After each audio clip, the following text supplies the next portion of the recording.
자, 계속해서 유형 정리 이어나가 보도록 하죠. 자, 등비급수의 수렴 조건 두 번째입니다. 등비수열 AN에 대하여 옳은 것만을 보기에서 있는 대로 고르라라 이렇게 얘기를 했습니다. 등비급수 AN이 수렴하면 자, 이 뜻은 뭐냐 하면요. 그죠?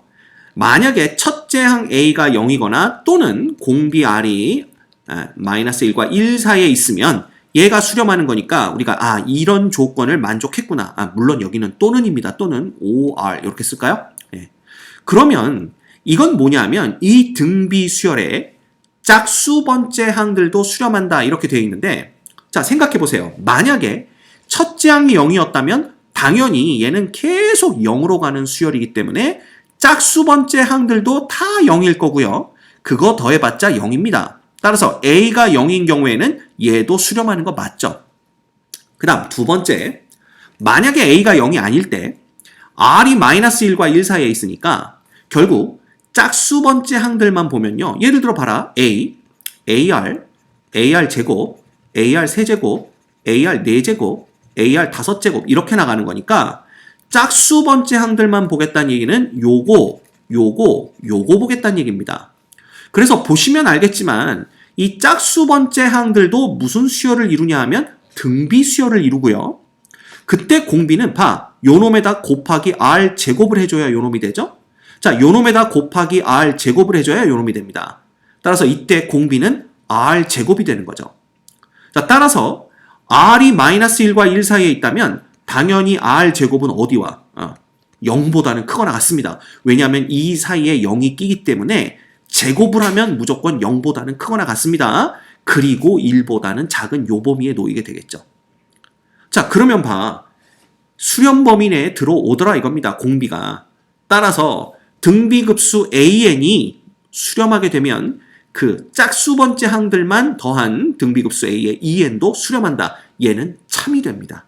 그쵸? 네, 그래서 기억은 맞는 얘기고요. 그 다음 니은 볼까요? 등비급수 AN이 발산하면 A의 EN도 발산한다 그랬습니다. 자, 등비급수 얘가 발산한다는 얘기는 공비가 얼마란 얘기야. 요게 아니라 그죠? A가 0이 아니어야 되겠죠, 일단? 그럼 A가 0이 아닌 경우에 발산하게 된다는 얘기는 R이 1보다 더 크던가 R이 마이너스 1보다 더 작다는 얘기입니다. 그러면 그럴 때 이거 아까 뭐라고 그랬어? 이 짝수 번째 항들만 본다면 공비가 R제곱이니까 이런 경우에 R제곱은 당연히 1보다 크거나 같게 되죠.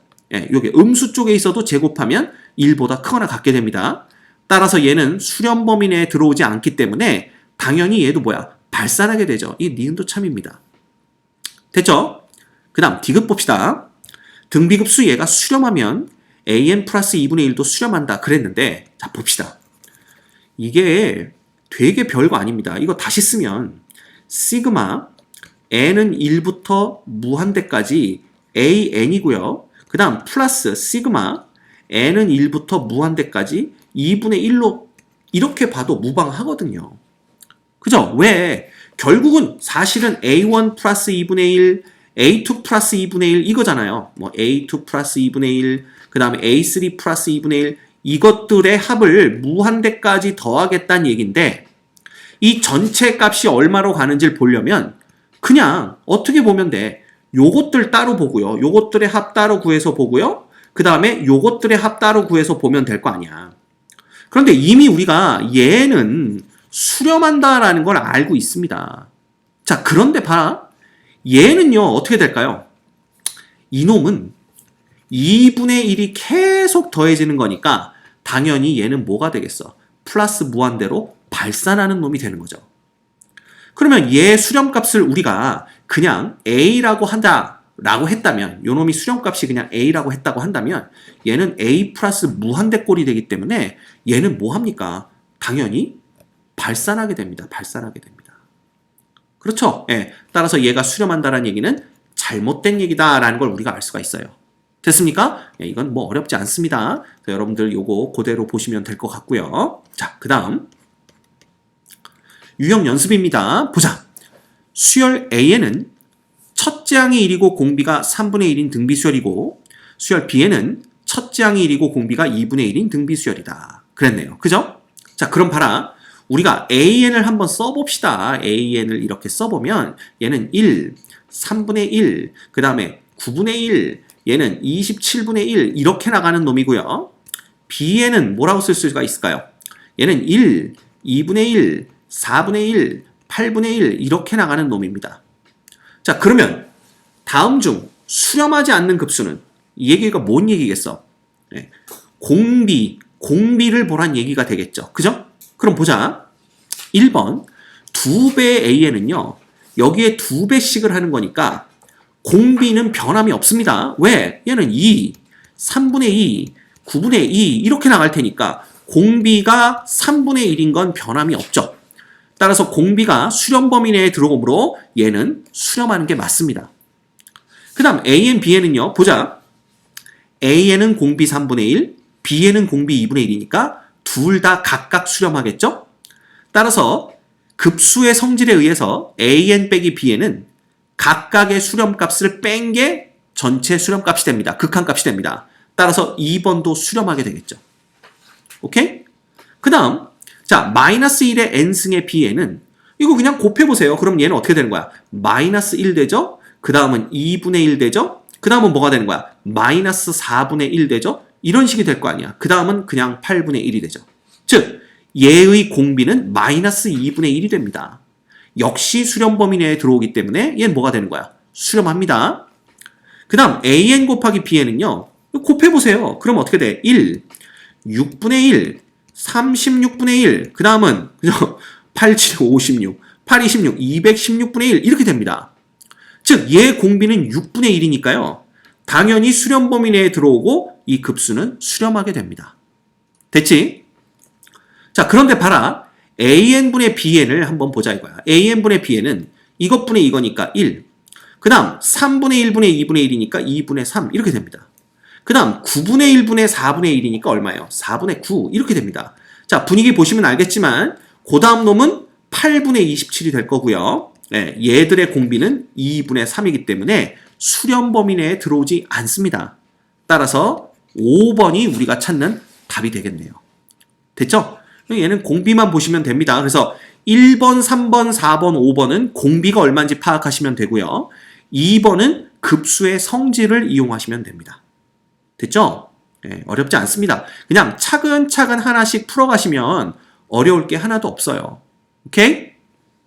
자, 그 다음 두 등비 수열 AN, BN에 대해서 보기에서 항상 옳은 것만을 있는 대로 골라라 그랬네요.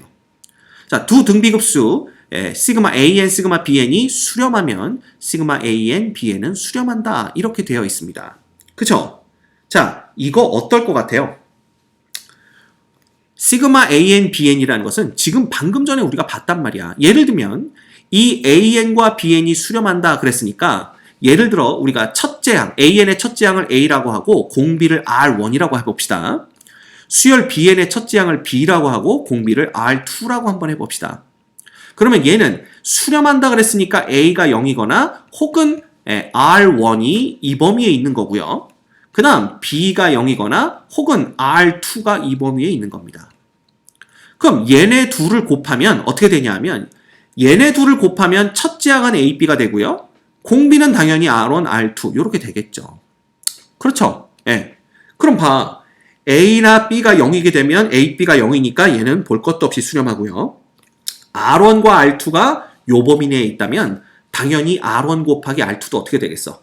R1 곱하기 R2도 마이너스 1과 1 사이에 있게 됩니다. 여기가 왜 2가 됐죠?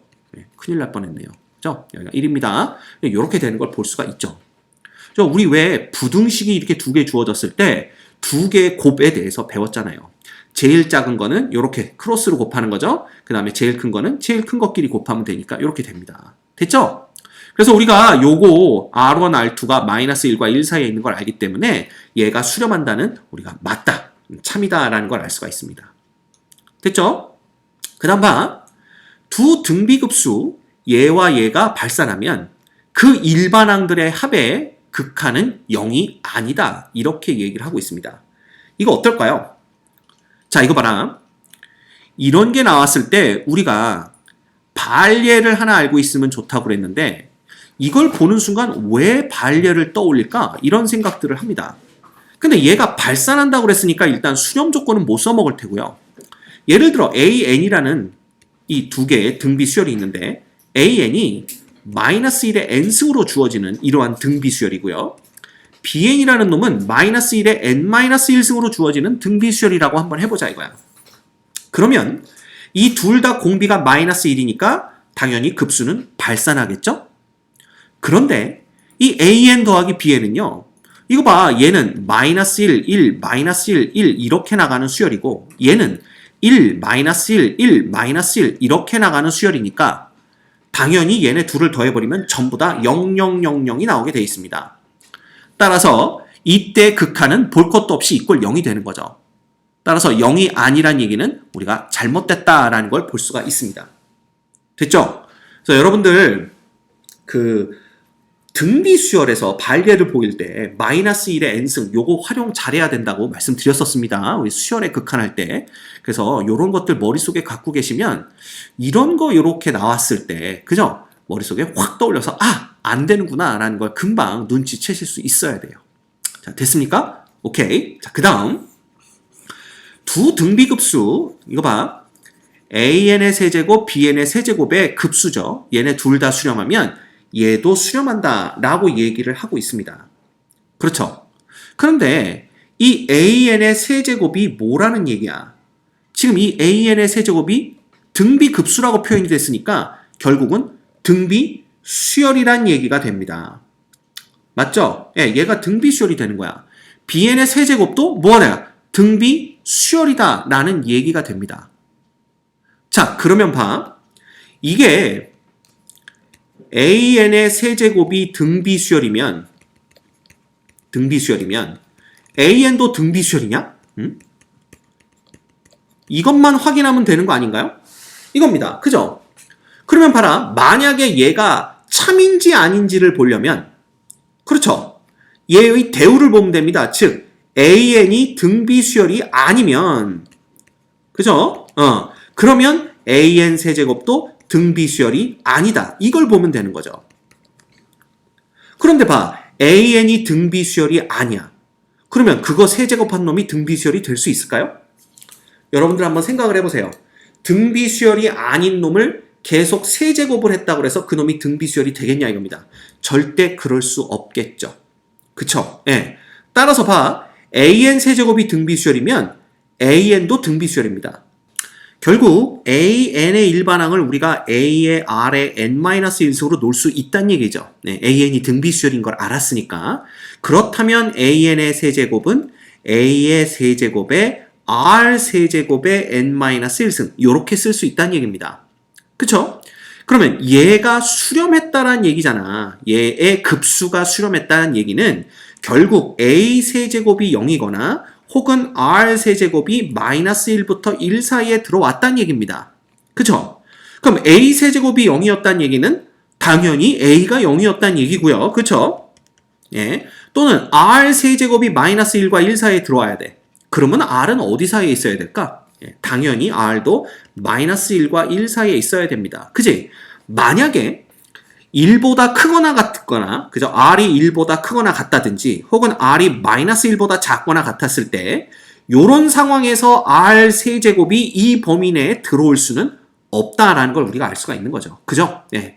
따라서 결과적으로는 뭐가 되냐면, AN의 세제곱의 급수가 수렴했다라는 얘기는 AN의 급수도 수렴한다라는 뜻이 됩니다. 왜냐하면 A가 0이거나 R이 마이너스 1부터 1 사이에 있게 되니까. 그죠? 그럼 똑같은 이유로 BN 세제곱의 등비급수가 수렴했다는 얘기는 BN 등비급수도 수렴한다는 얘기가 되고요. 이 각각이 수렴하기 때문에 AN 더하기 BN의 급수의 수렴값은 각각의 급수의 합을 더해서 그 더한 값으로 수렴한다라는 걸 우리가 알 수가 있는 거죠. 그래서 디귿도 참이 됩니다. 됐습니까? 그래서 우리가 그 급수의 성질, 그 다음에 등비급수의 수렴 조건 요런 것들을 잘 이렇게 그죠? 믹스를 시키면 이런 진유형 문제들도 어렵지 않게 해결할 수 있다라는 것을 알 수가 있습니다. 됐죠?